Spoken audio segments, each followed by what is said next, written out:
pag sila ho nagluto, eh talagang talong-talo pa po yung mga restaurants natin, ano? And that's why, pag-fiesta, talaga kung may nag-imbita sa amin, bora na.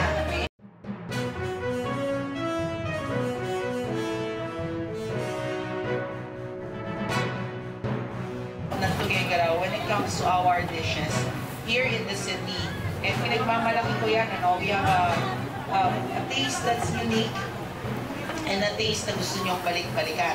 So I hope that everyone who's here now will enjoy the same way with much gusto